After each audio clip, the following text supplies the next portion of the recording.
제가 가장 선호하는 마취는 수면 마취 하에서 수술 부위에 국소 마취제를 주사를 추가하는 국소 마취와 수면 마취를 이중으로 겸해서 사용하고 있습니다. 국소 마취를 병행하는 이유는 수면 마취 약의 사용량을 2분의 1을 줄여서 더욱더 안정성을 확보할 수 있고, 특별한 약물 복용에 의한 출혈성 경향을 가진 분들에 대해서도 혈관 수축제를 동시 투여하여 출혈을 감소시킬 수 있습니다. 더 나아가 가슴 성형 수술은 실제로는 여성분들이 받는 수술 중에 통증이 심한 수술입니다. 특히 가슴 수술 직후에 가장 심한 통증을 덜어드리기 위해서 이 국소 마취제의 지속 시간은 약 4시간 정도 지속되므로 통증 감소 목적으로 이중 마취를 사용하는 것입니다.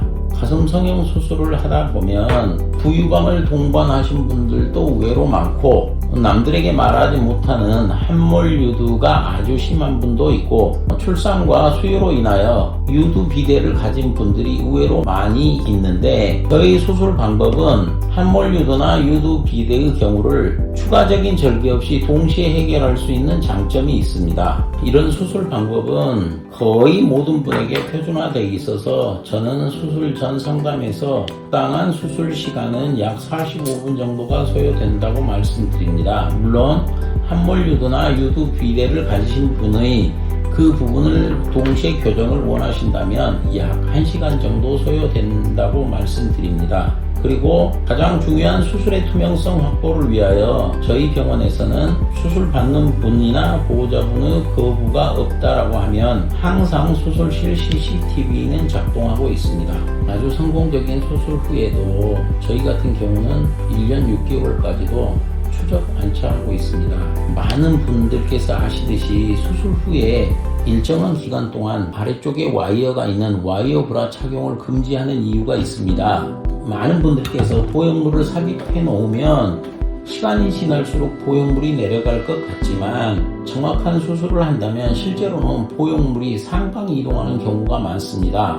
그런 이유로 와이어 브라를 착용하게 되면 보형물이 실제로 더 많이 올라가는 이유 때문에 수술 후 초기에는 와이어 브라를 삼가하는 것입니다. 그런 이유로 수술 이후에는 브레이지어보다는 고정 속옷을 일정 기간 착용하게 되는데, 일부 의사 선생님들께서 그것을 2달 동안 착용해야 한다고 생각하지만, 실제로 수술 후 관리 요령을 병원이나 의사 선생님께서 잘 가르쳐 주신 대로 이행한다면 수술 후 2-3주 지나서 와이어 브라를 착용하기도 하고 스포츠 브라를 착용하기도 하고 2개월보다 더 오랜 기간 고정 속옷을 착용할 수도 있습니다. 수술 후 관리를 말씀드리는 이유는, 아무리 수술 받는 분에게 수술 후 관리하는 요령을 설명을 드리지만 수술 후 관리를 거의 안 하시는 분도 계시고 잘못하는 분도 계시고 잘하는 분도 있습니다.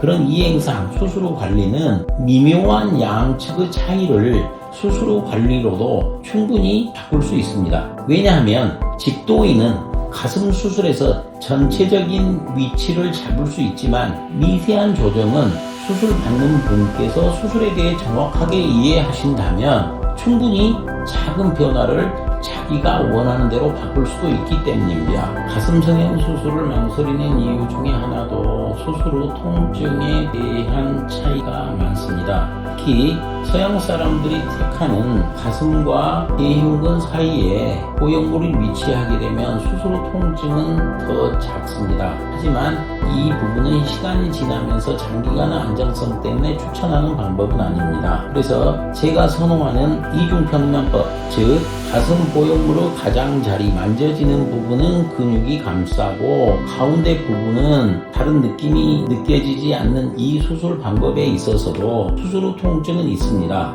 하지만 통증에 대한 것은 개인마다 차이가 있어 엉덩이 주사 하나를 맞고도 죽을 만큼 아프다는 분부터 무덤덤하게 괜찮다라고 하는 분까지 그 느끼는 차이는 다릅니다. 그런 이유로 본인이 통증에 대해 취약하다면 수술 후 처음 3일 정도는 무통 처치를 받는 것도 권해드립니다. 또 많은 질문 중에 하나가 수술 후 회복에 대해서 물어봅니다. 하지만 수술 후 회복에 대해서 물어본 것은 학문적으로 생각하면 1년 6개월이 소요되지만 저에게 대부분 질문을 주신 분들은 수술 후에 제가 얼마쯤 지나면 일상생활이 가능할까요를 물어보는데 이 역시 통증에 대한 차이와 같아서 그런 걸 잘 참고 견디신 분은 수술 후 4일, 5일 만에 출근을 하시는 분도 있었고 어떤 분은 1, 2주일 정도 지났는데도 나 정말로 불편하다고 표현하시는 분도 있어 그런 차이가 있을 수 있습니다.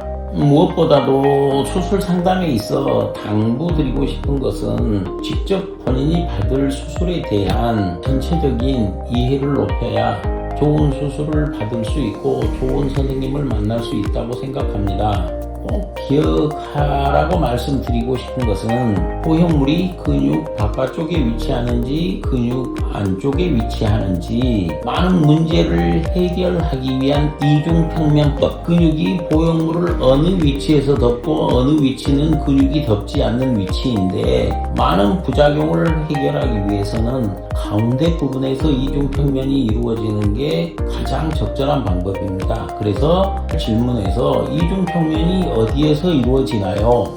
하는 점과 수술 받는 모든 분은 수술 후 촉감이 정말 자연스럽고 부드럽기를 원하는데 그렇게 하기 위해서는 대흉근을 감싸고 있는 근막, 근육 의 위치를 잡아주는 근막이 가장 타이트한 구조물입니다. 그래서 촉감을 좋게 하기 위해서는 의사선생님께서 근막을 어떻게 균등하게 늘려주는지에 대한 것을 더 이해하고 수술 받으시기를 권합니다.